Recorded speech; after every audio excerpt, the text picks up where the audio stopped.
코로나19 사태와 관련한 가짜 뉴스를 가짜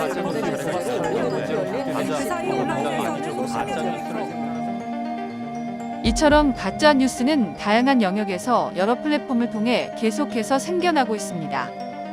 한국언론진흥재단 미디어연구센터에서 전국만 20세 이상 성인 남녀 대상으로 실시한 조사 결과 최근 들어 가짜 뉴스라고 판단되는 동영상을 보거나 전달받은 경험은 34%로 일반 국민 3명 중 1명꼴로 나타났습니다. 또한 입소스에서 실시한 가짜 뉴스에 속은 경험이 있는지에 대한 설문조사에서 속은 경험이 있다고 응답한 비율이 85%라는 높은 수치를 기록했습니다. 이렇듯 우리는 가짜 뉴스에 현혹되기 매우 쉬운 환경에 살고 있습니다. 그렇다면 많은 사람들이 속게 되는 이 가짜 뉴스는 과연 무엇일까요? 가짜 뉴스는 뉴스의 형태를 띠고 있지만 실제 사실이 아닌 거짓된 뉴스로 어떠한 의도를 가지고 조작되거나 거짓 정보를 유포한다는 특징이 있습니다. 이러한 가짜 뉴스는 무시할 수 없을 정도로 거대해졌고 언론의 신뢰도를 낮추는 원인이 되었습니다.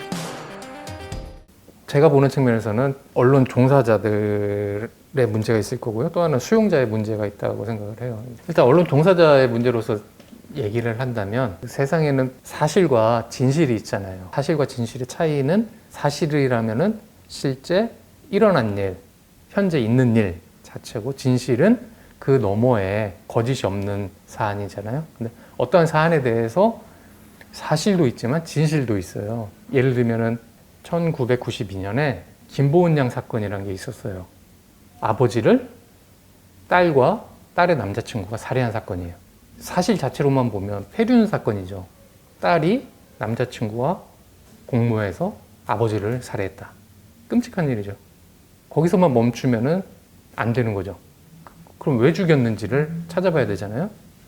왜 딸이 아버지를 살해했을까? 알고 보니까 아버지가 양아버지고 김보은 양이 9살 때부터 성폭행을 했어요.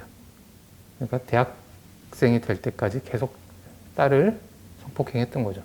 그렇기 때문에 그 딸에게는 아주 상처였겠죠. 심리적으로는. 그건 진실인 거죠. 어떻게 보면. 언론인들의 경우에 사실에 기반해서 진실을 추구해야 되는 거죠. 방금 예를 든 김보은 양 사건의 경우에 사실만 취재한다면은 이건 진실을 못 밝힌 거죠. 그렇죠?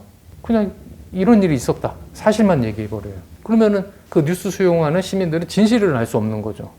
시민들 입장에서 더 이상 포털에 도배하고 있는 그런 기사들을 자극적인 제목으로 올라와 있으니까 클릭을 해보지만 진실은 알 수가 없으니까 이거 뭐야? 이거 내가 왜 이 기사를 왜 봐야 되지? 약간 그렇게 돼버리는 거죠.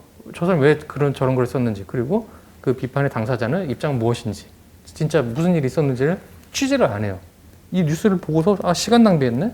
그렇게 느끼는 거죠. 그렇기 때문에 더 이상 언론에 대해서 신뢰를 안 하는 거죠. 도표에서 알 수 있듯이 대한민국의 언론 신뢰도는 조사 대상국 중 최하위권을 기록하고 있습니다. 또한 가짜 뉴스는 여론 정치에 크게 영향을 미칩니다. 언론, 소셜미디어와 같은 정보 제공자가 가짜 뉴스를 양산하거나 의도적으로 조장하는 경우 이용자의 정치적 의사 형성 과정과 사회적 질서에 악영향을 미칩니다. 궁극적으로 민주주의를 오작동시키고 훼손시킬 위험성이 매우 높습니다.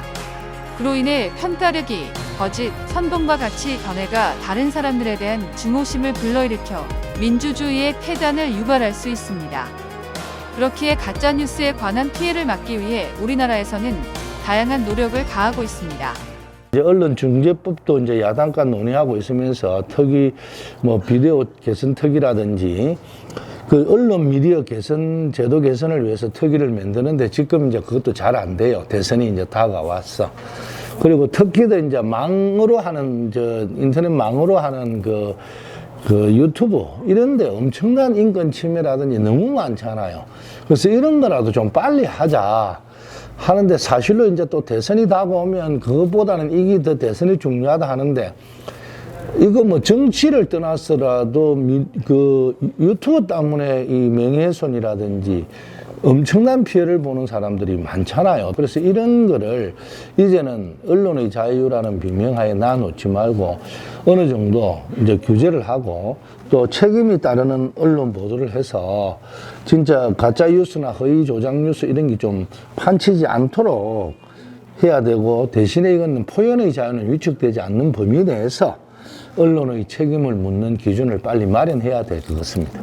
또한 미디어 교육을 교과 내용 연계에 포함시켜 학생들의 언론 문해력을 향상시키고자 노력하고 있습니다. 이뿐 아니라 시민단체에서도 가짜뉴스에 대해 끝없는 관심을 기울이고 대응 방안을 모색하고 있습니다. 네, 경남민주언론시민연합은 언론에 관련된 시민단체라고 볼 수 있는데요. 저희는 경남 지역 내의 방송이라든지 신문, 그런 언론사들을 이제 감시하고 비판하는 시민단체입니다. 언론사들이 공정하고 이제 진실된 보도를 추구할 수 있도록 저희가 정화작용을 하는 그런 시민단체라고 보시면 될 것 같습니다. 이뿐 아니라 시민단체에서도 가짜뉴스에 대해 끝없는 관심을 기울이고 대응 방안을 모색하고 있습니다. 가짜뉴스에 대한 노력은 학계에서도 이루어지고 있습니다. 한국방송학회, 한국심리학회, 한국언론진흥재단 등 여러 학회들은 세미나를 주최하여 가짜뉴스의 심각성에 대해 논의하였습니다. 또한 2019년 방송통신위원회에서는 가짜뉴스에 대한 바람직한 자율 규제 방안 도출을 위해 학계와 언론계, 그리고 관련 전문가, 시민단체 등이 참여하는 허위 조작 정보 자율 규제 협의체를 출범하기도 하였습니다. 앞서 살펴본 가짜뉴스에 대한 우리나라의 노력들은 가짜뉴스에 대응하기 위해 반드시 필요한 것들입니다. 하지만 모두 장기적인 방안으로 현재로서는 실효성이 있다고 볼 수 없습니다. 그렇기 때문에 스스로 가짜뉴스를 구별할 줄 알아야 합니다. 그렇다면 가짜뉴스 판별법으로는 무엇이 있을까요? 첫 번째는 출처 확인하기입니다.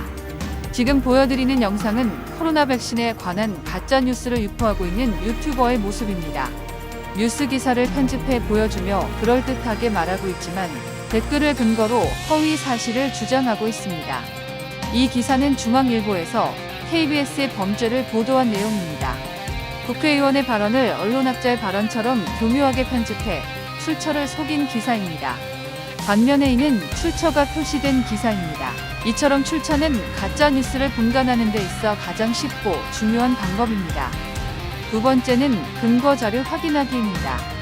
상방의 주장 없이 일방적 측면의 내용이 담겨 있거나 전체가 아닌 일부 내용만 보도하는 것 또한 근거 자료가 부족한 사례이며 가짜뉴스의 확률이 높습니다. 그렇기 때문에 근거 자료가 충분한지, 내용이 한쪽에 편향되어 있는 것은 아닌지 확인해야 합니다. 예를 들어 익명 취재원의 인터뷰만 근거 자료로 쓰는 뉴스는 의심해 볼 필요가 있습니다. 속도가 빠른 뉴스 환경에서 취재가 부족할 때 추측성 보도를 하게 되는데 이때 익명을 많이 쓰는 경향이 나타납니다. 특히 우리 언론의 고질적인 문제로 꼽히는 게 바로 익명 취재원 관행인데요. 기사의 정확성을 뒷받침해줄 실명 취재원이 아닌 익명의 취재원은 기사의 신뢰성을 떨어뜨리게 됩니다. 취재원이 익명으로 주장하는 내용이 허위로 드러날 수도 있는 문제인 것이죠. 특히 실명으로 등장하게 되면 취재원도 자신의 발언에 대해 책임감을 가지고 확실한 발언을 하게 됩니다. 반면에 익명인 경우 정확하지 않은 사실, 애매한 정보를 전달할 가능성이 커지는 것이죠. 또 예외적인 경우이지만 간혹 기자들이 기사를 조작한 경우도 있습니다. 실제로 2018년 KNN에서 기자가 자신의 목소리를 변조해 익명 취재원을 인터뷰한 것처럼 방송한 사례도 있었는데요. 이는 익명의 취재원의 입에만 의존해 기사를 작성할 경우 기사를 멋대로 조작할 수 있다는 점을 보여주는 대표적인 사례라고 할 수 있습니다. 이렇게 되면 뉴스에 대한 신뢰도가 떨어질 수밖에 없는 것이죠. 또한 근거 자료를 확인하는 과정에서 해외의 외신 보도만을 인용하여 국내 보도를 하는 경우도 가짜 뉴스인지 의심해 봐야 합니다. 해외 외신 보도를 국내 언론이 인용해 보도를 하는 경우 뉴스를 접한 대중들은 외신 기자가 독자적인 취재를 통해 객관적인 보도를 했을 것이라고 보고 신뢰하게 됩니다. 하지만 인용 보도를 하는 국내 언론이 외신의 출처를 밝히지 않으면 독자들은 보도 내용의 사실 여부를 검증하기가 어려워지죠. 이럴 경우 외신 인용 보도의 신뢰성을 의심해 볼 필요가 있습니다. 또한 외신 보도의 전체적인 맥락을 전달하는 것을 생략하고 자극적이거나 때론 논란의 소지가 될 수 있는 일부 정보만 발췌해서 인용 보도하는 경우에도 독자들이 가짜 뉴스를 의심해 봐야 합니다. 이런 보도를 살펴보면 인용한 내용이 과장돼 있거나 앞뒤 설명이 부족해서 독자들이 오해를 하게 되는 등 최초 외신 보도하는 의도와는 다르게 가공이 되어 있습니다. 외신 보도를 인용한 뉴스로 인해 피해를 줄이기 위해서는 인용한 매체가 외신의 출처를 밝히고 있는지 확인해야 합니다. 세 번째는 작성자의 주관, 개입 파악하기입니다. 기사의 상당 부분을 수식어가 차지하거나 단정적인 용어를 사용하여 객관적이지 못하고 주관적인 견해가 들어가 있는 경우는 가짜 뉴스로 의심해 보아야 합니다. 독자들은 그 기사로 인해 사실을 파악하기 때문에 잘못된 의견 확립을 막기 위해선 작성자의 주관이 들어가 있는지 확인해야 합니다. 기사의 상당 부분을 수식어가 차지하는 경우나 또 판결이 나지 않은 사건에 대해서 단정적인 용어를 사용하는 건 수용자가 객관적인 시각에서 판단하기 어렵게 만들 수 있기 때문인데요. 가짜뉴스나 허위 정보에 쓰이는 대표적인 수식어들이 있습니다. 너무나, 진짜로, 또 아주, 대단히, 믿을 만한 이런 단어들이 있어서 이런 단어가 보일 땐 의심을 해보는 게 좋겠습니다. 이러한 판별법을 이용하면 가짜 뉴스를 쉽게 찾아내고 그로 인한 피해 역시 최소화할 수 있습니다. 그러나 아무리 이러한 방법을 쓰더라도 완벽하게 가짜 뉴스를 구분할 수 있다고는 할 수 없습니다. 그 이유에는 대표적으로 두 가지가 있는데, 하나는 사람이라면 누구나 가지고 있는 확증 편향입니다. 확증 편향은 이제 요즘에 우리나라 이제 여론 현상에서 되게 문제가 되고 있는 개념인데, 사람이 자기가 원래 갖고 있었던 생각이나 원래 믿고 있었던 자기 믿음, 태도, 이런 걸 더 강화하려고 하는 이제 그런 편향을 말하는 거고요. 그래서 쉽게 말하면 자기가 보고 싶은 것만 보려고 하고 자기가 갖고 있던 기존 신념이나 어떤 태도와 부합하는 정보나 미디어들을 이렇게 선호하게 되는, 이제 넓게 보면 이제 그런 현상을 확증 편향이라고 우리가 얘기를 하죠. 두 번째는 교묘하게 사실인 것처럼 꾸민 기사입니다. 거짓 출처를 사실처럼 보이게 조작하거나 사설의 형식이 아닌 주관적 표현이 배제된 기사문의 형식으로 작성하여 신뢰성을 높이기도 하는 등의 방법을 통해 일반인이 진위 여부를 구별하기 힘든 가짜 뉴스를 만드는 경우도 적지 않습니다. 앞서 언급한 이유를 보면 알 수 있듯 가짜 뉴스를 구분하기 위해 개인이 할 수 있는 부분에도 분명한 한계가 존재합니다. 그 해결을 위해서는 법적, 제도적, 교육적 대책이 모두 확립되어야 하고, 더불어 가짜뉴스 판별법을 활용해 그 한계를 극복하려는 노력이 필요하다는 것입니다. 가짜뉴스는 우리 사회의 암입니다. 달고나다. 네, 독자 시청자들에게 악의적인 의도를 가진 허위 조작된 보도라고 할 수 있겠습니다. 가짜뉴스는 속기 쉽다? 부정적인 의미의 알쓸신잡이다. 객관적 보도의 신뢰성마저 훼손하는 악의적인 창작물이다. 이처럼 전문가들 사이에서도 가짜 뉴스는 다양한 해석이 가능합니다. 다양한 사회 문제를 야기하고 있는 가짜 뉴스가 사라지면 좋은 뉴스만 남을까요? 그에 대한 물음에는 그 누구도 쉽게 답할 수 없을 것입니다. 그러나 누군가에겐 인생이 무너지는 피해로 다가오기도 하며 누군가는 씻을 수 없는 마음의 상처를 입을 수도 있습니다. 그렇기 때문에 사회 구성원 모두의 종합적인 노력을 통해 반드시 해결해 나가야 할 과제라고 생각합니다.